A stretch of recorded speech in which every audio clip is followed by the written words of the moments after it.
Bonsoir. Alors, un mot tout d'abord pour m'excuser parce que hier, il s'est produit quelque chose qui s'était déjà produit précédemment, à savoir que vous aviez ma bobine à l'écran, vous aviez l'image, mais vous n'aviez pas de son. Pas tous, mais certains. Alors, on a cherché, on a réfléchi, on a étudié, enfin bref, et il semblerait qu'il y ait parfois des problèmes entre Facebook et Apple.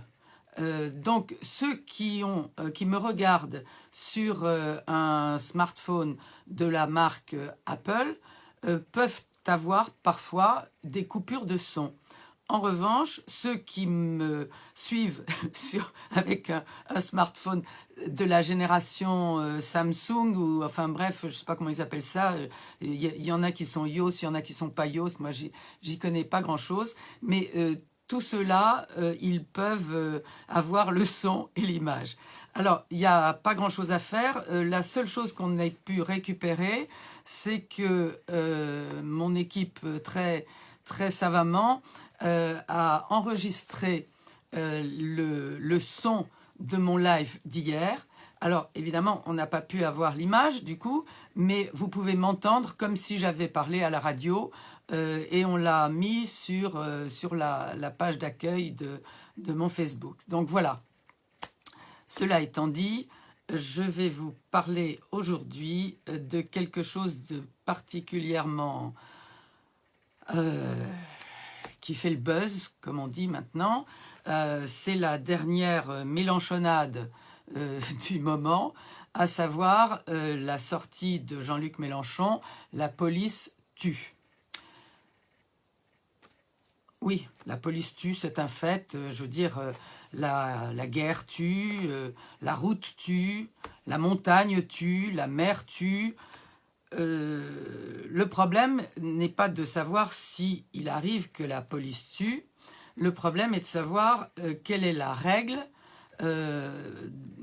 en la matière, d'une part, et ensuite, quelle est la responsabilité de celui qui a tiré, du policier qui a tiré, et quelle est également la prise de risque qui avait été celle du conducteur de la voiture, des passagers quelque part aussi, parce qu'on ne monte pas, on ne les a pas forcés à monter dans cette voiture, hein, il ne faut pas exagérer. Donc, moi, je n'entends pas ici ni vous faire un cours de droit pénal, parce que c'est assez rasoir, ni éventuellement vous donner mon avis en termes d'émotion, parce que évidemment le fait de voir une jeune femme très jolie en plus brutalement tuée que ce soit par un policier ou par n'importe qui d'ailleurs, c'est quelque chose qui est bouleversant. Donc je ne veux pas m'arrêter à cet aspect bouleversant parce que ça révèle des tas de choses qui sont infiniment plus graves. Ce qu'a dit Mélenchon, c'est infiniment plus grave que disons, la simple réaction émotionnelle et vis-à-vis de la perte de la vie de cette très jeune femme. Alors, d'abord, est-ce que lorsque la police tue, est-ce qu'elle est dans le cadre de ce qui est autorisé ou non? C'est une première question qu'il faut se poser. Alors, la police a le droit de tuer. C'est un fait. Ils sont armés pour ça. Et leur fonction consiste à faire régner l'ordre, bien sûr, mais ça consiste aussi à protéger la population et à protéger la population contre toutes sortes de dangers qui sont, réflexion faite, bien plus étendues qu'on ne l'imagine de prime abord. Alors, par exemple, la police a à faire régner l'ordre, bien sûr, dans le cadre de ses rondes ou de ses activités. Elle a aussi à faire régner, par exemple, il y a toute une partie de ses missions qui consiste à lutter contre l'immigration clandestine,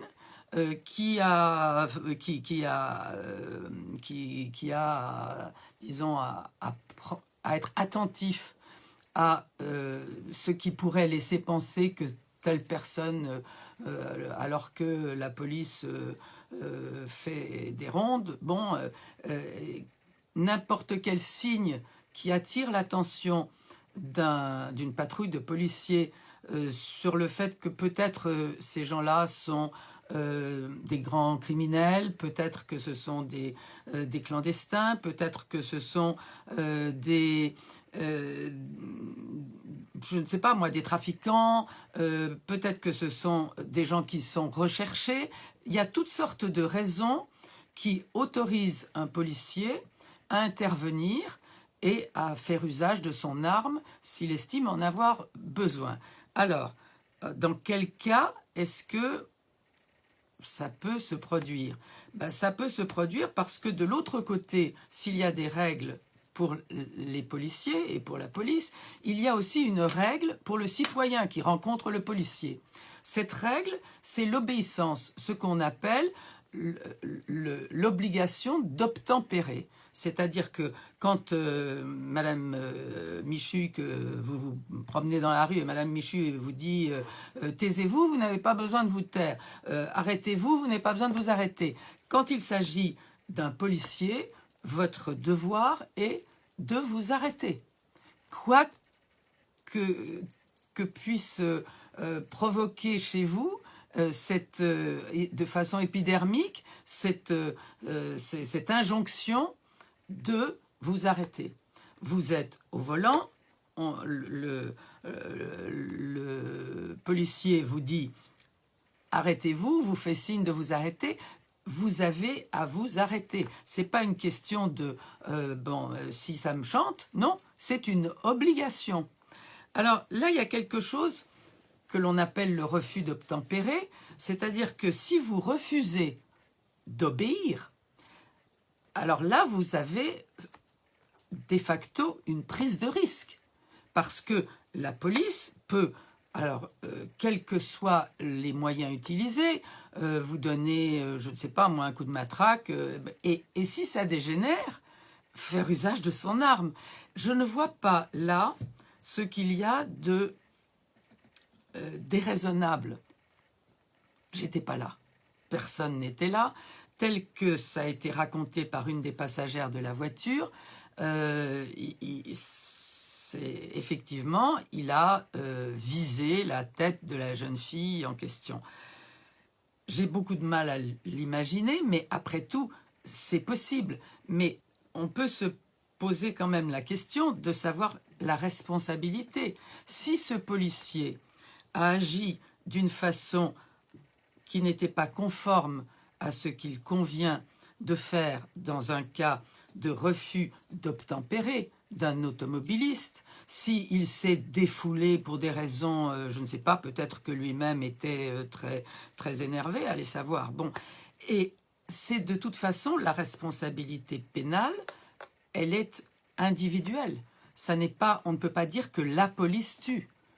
Éventuellement, on peut dire il y a un policier qui a tué un individu portant un uniforme ou non de policier, mais dans le cadre de ses fonctions de policier, a tué.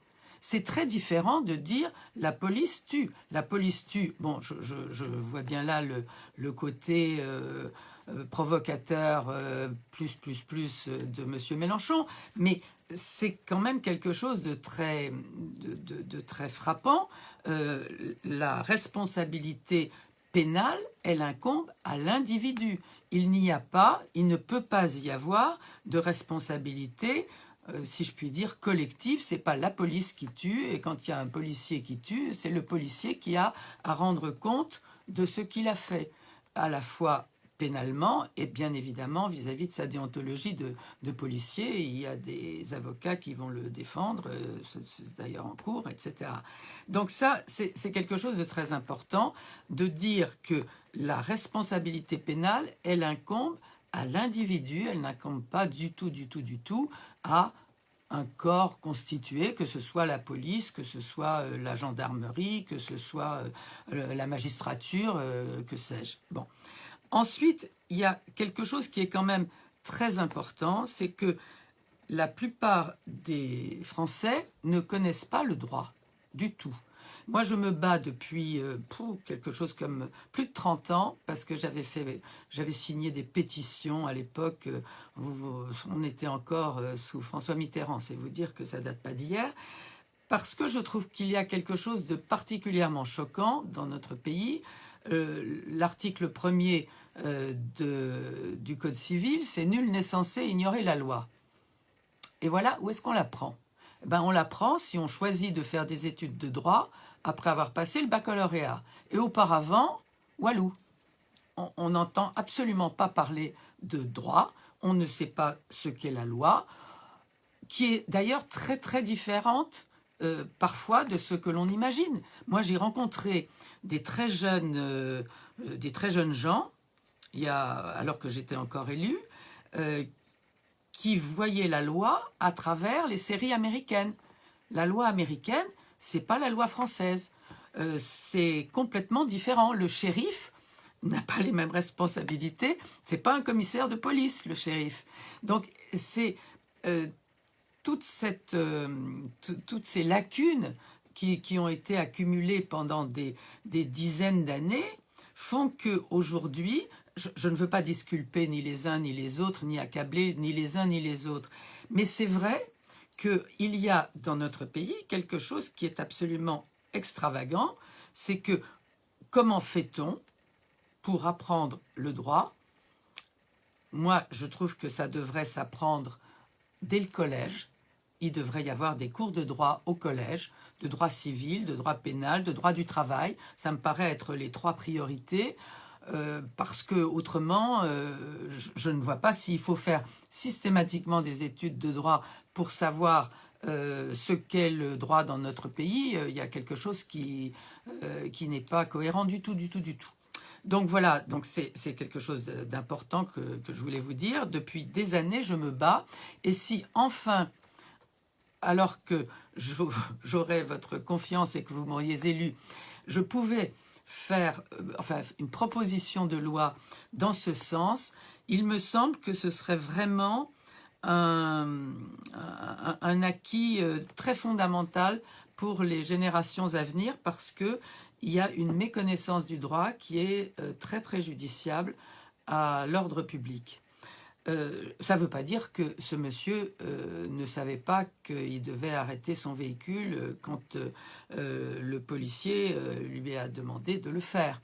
Mais en attendant, il y a quand même des réflexes que l'on doit acquérir très tôt. Et parmi ces réflexes, il y a le fait qu'on obéit à la police, on obéit aux forces de l'ordre, on obéit à son supérieur hiérarchique, on obéit d'une façon générale à tout ce qui incarne l'autorité dans un cadre, quel que soit ce cadre. Et sinon, eh bien, vous vous exposez malgré tout à des lendemains particulièrement fâcheux. Alors à partir de là, il reste que, évidemment, cette jeune fille est décédée et que c'est atroce. Mais là aussi, je vais dire quelque chose qui va choquer énormément et je l'assume. Est-ce que vraiment, ça n'est pas une prise de risque un peu inconsidérée de monter dans un véhicule avec quelqu'un que l'on ne connaît pas, du moins c'est ce qui ressort de l'enquête au point où elle est rendue actuellement, avec une copine, avec qui on a passé la nuit, enfin une bonne partie de la nuit, dans un lieu où on danse. D'après ce que j'ai compris, c'est une boîte de nuit, enfin c'est ce qu'on appelait une boîte de nuit en tout cas. Est-ce que c'est très raisonnable? Est-ce que c'est pas une prise de risque un peu extravagante que de partir comme ça dans une voiture avec des jeunes gens qu'on ne connaît absolument pas, soi-disant parce qu'on n'a plus de transport en commun, ou je ne sais pas exactement comment ça s'est passé, comment ça s'est déroulé. Je dis ça pour les parents. Moi, si j'étais à la place des parents de cette jeune femme, évidemment, je serais effondrée. Et vous savez, j'ai perdu mon fils il y a 2 ans, donc je sais ce que c'est que de perdre un enfant. Mais en attendant, comment vous expliquer, on ressent les choses différemment quand en plus on a le sentiment que ça aurait pu être évité.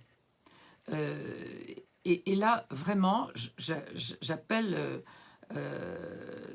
tous les parents qui m'écoutent ou qui m'écouteront à se poser la question, est-ce que on ne pourrait pas quand même expliquer à ces très jeunes femmes que quand on a passé la nuit à danser, à boire, peut-être à prendre un petit peu de substances euphorisantes, bon, est-ce que on ne pourrait pas leur expliquer que il ne faut surtout pas se faire accompagner par n'importe qui, parce que là, bon, ça a très très mal tourné du fait de l'interpellation de la police, mais enfin, ça aurait pu être un viol, ça aurait pu être une agression, ça aurait pu être un vol, bref, c'est quand même extrêmement léger comme comportement. Alors voilà, moi je ne veux accabler personne, mais je trouve que la loi, c'est fait d'abord pour être appris par tous. Donc j'insiste là-dessus, il faut que l'on s'applique à apprendre la loi aux jeunes dès le collège. Deuxièmement, il faut qu'on leur apprenne que l'autorité, que ce soit l'autorité de la police, l'autorité judiciaire, voire même l'autorité militaire, on obéit. Voilà, c'est comme ça. Alors, on l'apprenait quand il y avait le service militaire, on vous faisait ça, on vous faisait entrer ça dans la tête à coup de pied dans le cul, j'ai envie de dire, parce qu'il n'y avait pas le choix, il fallait obéir. Bon, eh ben, je trouve que ça manque singulièrement aujourd'hui. Donc, le deuxième point que je voulais vous rappeler, parce que je l'ai déjà dit plusieurs fois, je suis pour le rétablissement du service militaire, même si cela coûte de l'argent, parce que ça ne coûtera jamais autant d'argent que toute cette gabegie que l'on a depuis qu'on n'a pas la possibilité de recenser des jeunes gens et des jeunes filles et de leur expliquer un petit peu comment ça fonctionne dans la société et comment on doit faire et comment on doit se comporter. Donc ça, c'était ma deuxième proposition, si je puis dire. Et puis ensuite, il faut malgré tout apprendre très tôt à être responsable. Et être responsable, ça veut dire savoir mesurer la prise de risque que l'on prend à chaque moment de sa vie. Chaque moment de sa vie, il y a des prises de risque. Il y a des prises de risque, je dirais même, quand on traverse une voie en dehors des clous. Voilà, il y a une prise de risque. Alors, ça ne veut pas dire, et c'est là que je voulais m'insurger contre le raccourci absolument choquant de Jean-Luc Mélenchon. Certes, il faut passer dans les clous. Certes, quand on tue un piéton qui n'est pas dans les clous, on est responsable, d'accord. Mais il y a quand même une petite responsabilité aussi qui tient au fait que, ma foi, vous avez décidé de passer hors des clous. Et ce monsieur qui conduisait la voiture, eh ben, il y a un refus d'obtempérer, c'est-à-dire que le policier lui a dit arrêtez-vous et lui, il a foncé. Donc il y a quand même quelque chose, matière à réflexion là-dedans. Donc voilà, je voulais vous dire que je suis et que je resterai jusqu'à la fin de mes jours un soutien indéfectible des forces de l'ordre, parce que même si il y a des bavures, où n'y a-t-il pas de bavures, hein? Il y a des bavures dans la magistrature, il y a des bavures dans la police, il y a des bavures chez les politiques, il y a des bavures chez les enseignants, il y a des bavures partout. Il y a toujours des gens qui ne se conduisent pas comme il faut qu'on se conduise. Mais en attendant, on a fichtrement besoin de la police, et je dirais qu'on en a d'autant plus besoin qu'il y a précisément des tas de gens qui ne sont pas adaptés pour les raisons que je vous ai données précédemment dans mon live d'hier. Il y a de plus en plus de personnes qui arrivent de l'étranger, qui n'ont pas les mêmes lois que nous parfois, qui n'ont pas les mêmes mœurs, qui n'ont pas les mêmes automatismes, parce qu'il y a une question de réflexe, d'automatisme. Moi, je réfléchis même pas. Quand un flic me fait signe de m'arrêter, je ne réfléchis pas 30 secondes, je m'arrête. Voilà, c'est un truc, voilà, c'est comme ça. Et je voulais vous dire que franchement, il n'y a pas à peser le pour et le contre, il n'y a pas à dire tous les policiers ou tout. Non, non.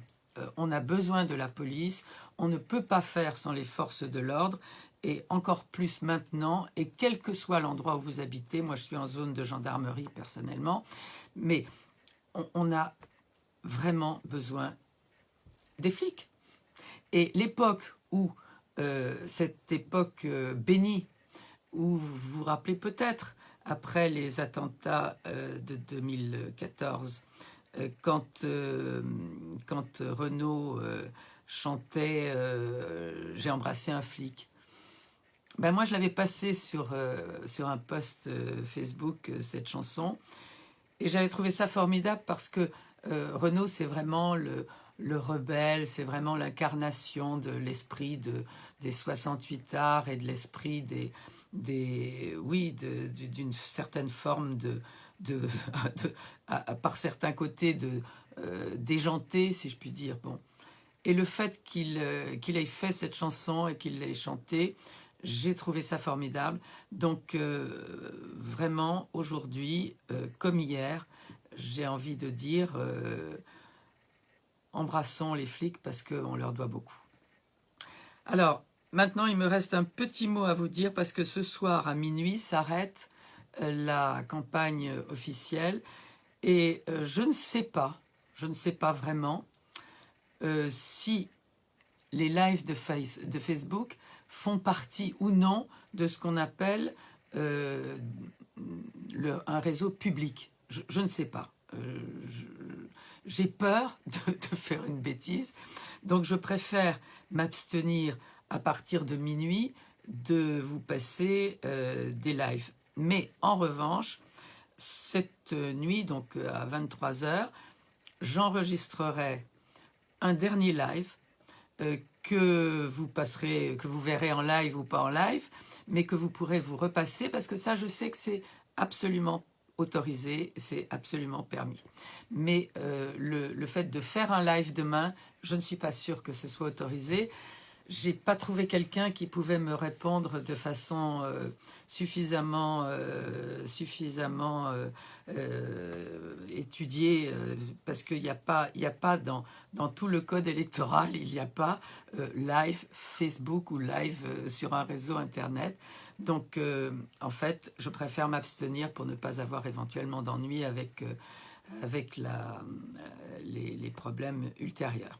Donc voilà, donc à 23h, je ferai un dernier live avant le premier tour qui a lieu, je vous le rappelle, dimanche, toute la journée, de 8h à 18h dans certaines communes et de 8h à 20h dans d'autres. Je vous remercie, je vous souhaite un bon appétit et une excellente soirée.